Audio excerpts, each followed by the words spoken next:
Hello everyone, তো আমি রূপালী, আমি সত্যজিৎ গাইস। তোমরা সবাই কেমন আছো? আশা করি তোমরা সবাই অনেক ভালো আছো, আর আমরাও কিন্তু গাইস অনেকটা ভালো আছি, একমাত্র তোমাদের জন্য।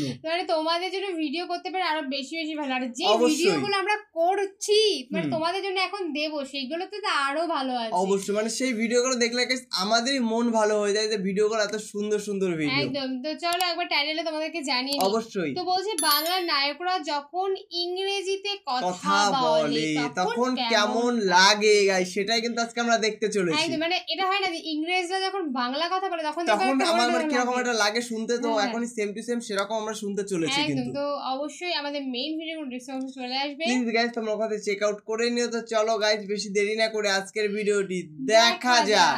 ভাই লোক বাংলা নায়কদের মুখে ইংরেজি dialogue. You uneducated? Excuse me! I'm not uneducated! On driving fast and beyond the road, I have absolute right to shout against your illegal activity. সিনেমায় যখন নায়করা চাকরি না পেয়ে হতাশ হয়ে যায় অথবা কখনো তাকে নায়িকা বা অন্য কেউ মূর্খ মনে করে অপমান করে, তখন আমরা নায়কদের মুখে ইংরেজি ডায়লগ দিতে শুনি, আর আমরা এটাও জানতে পারি যে সে আসলে মূর্খ নয়, he is a educated person, একজন শিক্ষিত মানুষ। সেই দৃশ্যগুলো দেখতে কিন্তু অসাধারণ লাগে। তো আজকে আমরা কথা বলবো এমন 6 জন হিরোকে নিয়ে যারা বাংলা সিনেমায় কিছু দৃশ্যের মধ্যে রাগান্বিত অথবা অপমানিত হয়ে দুর্দান্ত ইংরেজি ডায়লগ ডেলিভারি দিয়েছিল। ভিডিও শেষে কার ডায়লগ আপনার কাছে সবচেয়ে বেশি শুদ্ধ স্মুথ লেগেছে অবশ্যই আমার কমেন্টে জানাবেন। তো কি অবস্থা, আমি সজীব, আর আপনারা দেখছেন সজীবের ডাইরেক্ট পয়েন্ট। আর আজকের পয়েন্ট হলো Bangladeshi heroes English dialogue delivery. Number 6, Shakib Khan, cinema মিয়াবাড়ির চাকর। ইয়েস, এটা সত্যি যে আমাদের মেগাস্টার ইংরেজিতে খুবই দুর্বল, যার কারণে তাকে অনেক সময় বিভিন্ন জায়গায় বিপদেও পড়তে হয়। তবে বেশ কিছু সিনেমায় আমরা তাকে ইংরেজিতে ডায়লগ ডেলিভারি দিতে দেখেছিলাম, যেমন লাভ ম্যারেজ, তুমি আমার বোনের মানুষ এন্ড মিয়াবাড়ির চাকর। তবে মিয়াবাড়ির চাকর সিনেমার মধ্যে যখন মিয়াবাড়ির একমাত্র শিক্ষিত মেয়েকে বিয়ে করে তার বাসায় নিয়ে আসে এবং তাকে নিয়ে এসে বাড়ির সাংসারিক কাজকর্ম এবং খেতে খামারের কাজকর্ম করায়, তখন আমরা একটা দৃশ্যে দেখতে পাই যে নায়িকার শহরের বান্ধবীরা তাকে তার হাজবেন্ড কাজ করাচ্ছে বিদায় তার হাজবেন্ডকে অপমান করে, আর আমাদের সিনেমার নায়কও তাদের ইংরেজিতে অপমানের জবাব দেয়। You should be thankful to God because we are working in this burning sun for your bread and cloth on your body. Now get lost. Number 5, Manna, cinema মাথা নষ্ট। মহানায়ক মান্নাকে আমরা খুবই কম সিনেমাতেই ইংরেজিতে ডায়লগ ডেলিভারি দিতে দেখেছি। তবে মাথা নষ্ট সিনেমায় যখন সে চাকরির ইন্টারভিউ দিতে যায় তখন তাকে চাকরি করতে হলে চুল কেটে ফেলতে হবে বলে এরকম একটা শর্ত দেয় সেই প্রতিষ্ঠানের লোকজনেরা। কিন্তু আমাদের সিনেমার নায়ক সেই শর্তে রাজি থাকে না, তার কারণ হলো চুল তার খুবই প্রিয় একটা জিনিস, যার কারণে সে ইন্টারভিউ বোর্ড থেকে বেরিয়ে যেতে চায়। ঠিক তখন তাকে ইংরেজিতে কিছু একটা বলে অপমান করা হয়, আর আমাদের সিনেমার নায়কও সেই অপমানের জবাবটা ইংরেজিতে খুবই সুন্দর মতোই ফিরিয়ে দেয়। I mean, you are not eligible to take my interview, so I don't require your job. Clear? Number 4, Kazi Maruf, cinema ইতিহাস। We all know that Kazi Maruf একজন এডুকেটেড পারসন এবং সে ইংলিশ মিডিয়ামে পড়ালেখা করেছে, অতঃপর তার ইংরেজি খুবই ভালো। তবে আমরা ইতিহাস সিনেমায় খুবই হৃদয় বিদারক একটা দৃশ্যে তাকে ইংরেজিতে ডায়লগ ডেলিভারি দিতে দেখি, যেখানে সে তার বাবার কবরের সামনে দাঁড়িয়ে চিৎকার করে ইতিহাস লেখার কথা বলে। এই দৃশ্যটায় আমিও প্রচুর পরিমাণে ইমোশনাল হয়ে গিয়েছিলাম সেই সময়। Chaudhary, who will write this history? There is nobody except you. Only you know this history. Number 3, Ilias Kanchan, cinema আদরের সন্তান। এই সিনেমাটিতে আমরা তাকে এমএ পাস করা একজন অটো ড্রাইভার হিসেবে দেখতে পাই, যেখানে সে এমএ কমপ্লিট করার পরেও শহরে চাকরি না পেয়ে হতাশ হয়ে অটো রিকশা চালিয়ে সংসার চালাচ্ছে।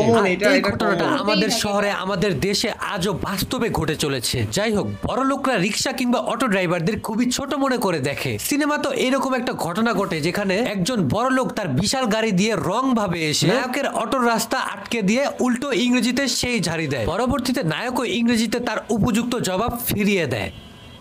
You swine, keep your mouth shut.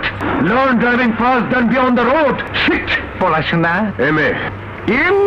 Number 2, sir Jasim, cinema Jiddi. সিনেমায় আমরা জসিম স্যারকে ঘরের একজন সৎ ও রাগী এবং বেকার যুবক হিসেবে দেখতে পাই, যেখানে শুধুমাত্র সুপারিশ আর ঘুষ না দিতে পারে চাকরির জন্য উপযুক্ত হওয়ার পরেও সে কোথাও চাকরি পায় না। ঠিক এভাবে একদিন একটা ইন্টারভিউ লেটার পেয়ে সে চাকরির জন্য ইন্টারভিউ দিতে যায়, কিন্তু যে দেখতে পারে যে অলরেডি সুপারিশ পেয়ে চাকরিটা আরেকজনকে দিয়ে দেওয়া হয়েছে, আর এই ইন্টারভিউটা শুধুমাত্র একটি নাটক বা ফর্মালিটিস, যার কারণে আমাদের নায়ক রাগান্বিত হয়ে সেই অফিসারের ইংরেজিতে গুষ্টি উদ্ধার করে। গোষ্ঠী উদ্ধার Don't করে shout! দেয়। I have absolute right to shout against your illegal activities. I am not bastard. I am a You are bastard. bastard. Number 1, Salman Shah, Salman cinema Shah. মায়ের অধিকার। আমি সেই সালমান legend শাহের একটা ইন্টারভিউতে ব্যক্তি। তার ইংরেজিতে কথা শুনেছি। তার ইংরেজি খুবই শার্প এন্ড স্মুথ। তিনি দুর্দান্ত ইংরেজি বলতেন। তবে মায়ের দোয়া সিনেমায় যখন আরেকজন লিজেন্ডারি অ্যাক্টর আলমগীর সাহেব তার দলবল নিয়ে নায়কের বস্তিতে যায় বস্তি দখল করার জন্য, নায়ক তখন বাধা দেয় আর তখনই নায়ককে আনএডুকেটেড বলে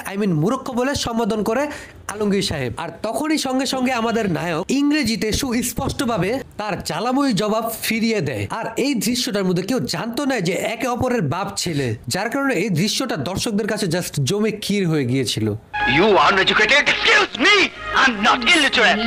I'm well taught, mister. Hitting with a blow on his face, that's the lesson I've learned. তো ভাই ওমা লোক, লুকিয়ে আপনার আছে। কাছে কার এটা ইংরেজি common, ডায়লগ আগেকার- সবথেকে আগেকার শার্প movie এন্ড তে আউটস্ট্যান্ডিং এরকম লেগেছে থাকবেই। অবশ্যই আমার কমেন্টে জানাবেন। আর এইরকম আরো ইন্টারেস্টিং ভিডিও দেখতে এখনই সাবস্ক্রাইব করুন সজীবের ডাইরেক্ট Direct পয়েন্ট। তো দেখা হচ্ছে Point। পরবর্তী ভিডিওতে, ততক্ষণ দেখতে থাকুন সজীবের ডাইরেক্ট পয়েন্ট।